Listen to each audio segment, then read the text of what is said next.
Welcome to Comic Spitball today. Sitting here today with Yoder, the new talent scout with Funny Business Booking Agency. Is that correct? Oh yeah, yep. And the booker. I'm very excited for this one because, especially for comics watching this, today we're going to get to talk more about the business and less about hell gigs that we've done and things like that. So this should be really exciting. Now, when you go looking, do you actually look for talent, or you don't even have to? Do people just mail you stuff all the time, or? Well, I mean, we kind of try to weed out having people come to us as much because, you know, people do some open mics and think they're ready to, you know, get in touch with us. People think that we represent comedians, so they'll contact us looking for representation. So I try to do a lot talking to other to club owners that see people come in and do the open mics, and you know, a lot of our clubs have been around long enough. They're good judges of where people are at. I talk to other bookers. I think I went to, let's see, 4 festivals this year, and I've judged 2 competitions, and then I'm going to be judging one of the judges at the World Series of Comedy in Vegas coming up. So try to hit a lot of those. That's really the best place because they already, you know, narrow down talent based on a bunch of different criteria, and then I kind of get to see and pick who I feel would be the best for our clubs. The cream of the crop, then, yeah. Yeah. So what what do you look for personally whenever you are scouting? Well, I mean, I look, you know, initially right off the bat when I kind of see an act either live or through submission, you want to see first just that confidence and stage presence, being comfortable on stage, and then after that, it's really how unique and well written is their material and their delivery.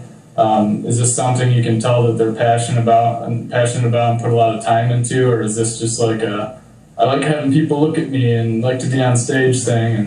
And you know, I guess I just look for a fresh perspective on stuff. There's a lot of material and comedians' bits that get run over so much, and it's kind of seeing a unique expression of the same kind of stuff sometimes that catches your eye, or brand new, either way. I done forgot my question. You just struck one in my mind when you were. My answer was so sterling. Yeah. That's incredible. I can't go on. No. Now, how long have you been booking now? Coming up on about 5 years. 5 years. So yeah. So have you noticed any major changes in the way that your process works? As far as looking for new talent or booking in general? Booking, well, both actually, I guess. Both? Yeah. Well, I mean, I think, I guess even since I started, I started, you know, pulling headshot bios from file cabinets, you know, way back when I was younger, the hard copy black and whites, and we would put together packets to send to clubs. Now there's so much more done, you know, online. It's kind of sending itineraries to comedians are just quick, easy, one click to send to 50 comedians. They're all their separate itineraries, and a lot of the promos done sent to clubs online so they can print off as many flyers as they want, and submissions are all electronic press kits now, instead of sending the, you know, well, I think I got one VHS tape in the last year, but mostly, you know, it's all electronic press kits and stuff, so it's made everything a lot quicker, I think, for both parties. Now, do you like I mean, I'm sure you do like the fact that it's quicker, but to you personally, has it removed some of the personality between the booker and the comedian, or? Yeah, I mean, it'd be ideal if I could see every single comedian live, and which is nice when we had. When the club was going on here, it was nice to be able to see every face that came in, and that's, you know, that was our priority for getting the club started here. You know, obviously it's nice to have some money on the side, but it was more about getting to have that FaceTime with the comedians and see acts, and and that's obviously part of the reason why we're moving this to the next level with a nicer, bigger club. But yeah, I mean, I'd love to see every act. It was nice in Grand Rapids before we moved. We had Dr. Grins there, and I would go every week, sometimes twice a week, and see comedians and stuff. But I try to be accessible to comedians. I try to talk to them on the phone and form relationships when I can. It's difficult because there's so many, and obviously you can't get to every one of them.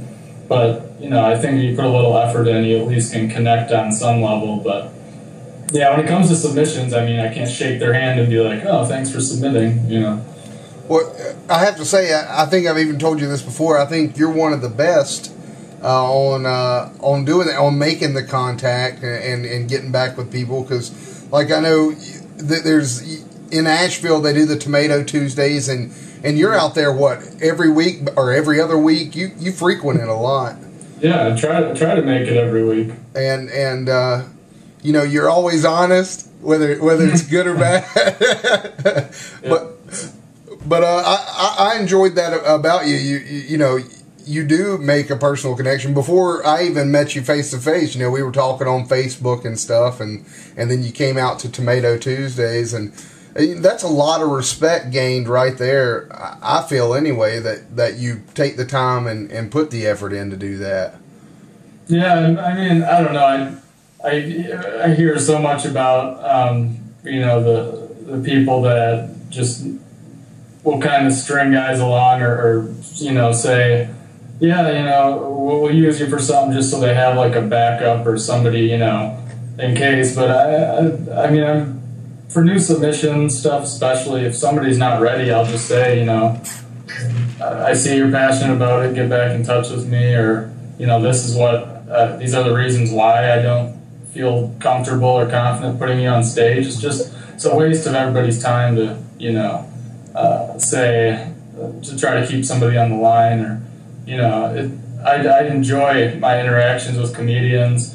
Whether they are at the beginning level or the big name level, it's nice to kind of be able to assist guys just starting out and watch them grow. Even the time I've watched MCs go all the way to the level of pushing headliners, making them work to close, and it's just cool to see somebody who's passionate and will do the work and put the time in can grow fast. A lot of comics sit back and say, oh, if you haven't been doing this for 15 years, then you have no right headlining. That's crazy.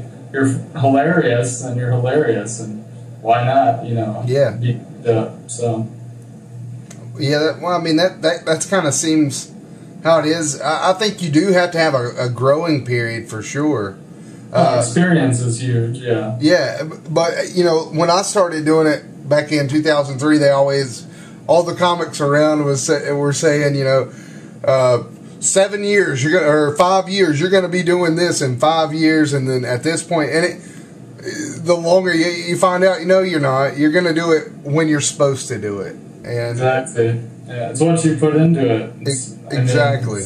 Time and work, and obviously there's a sense of you have to have a natural comedy personality, I think. I don't think you can just become funny and be a good comedian by working really hard at it. There has to be some natural talent first, but yeah, you move up when you're ready. You're right, exactly.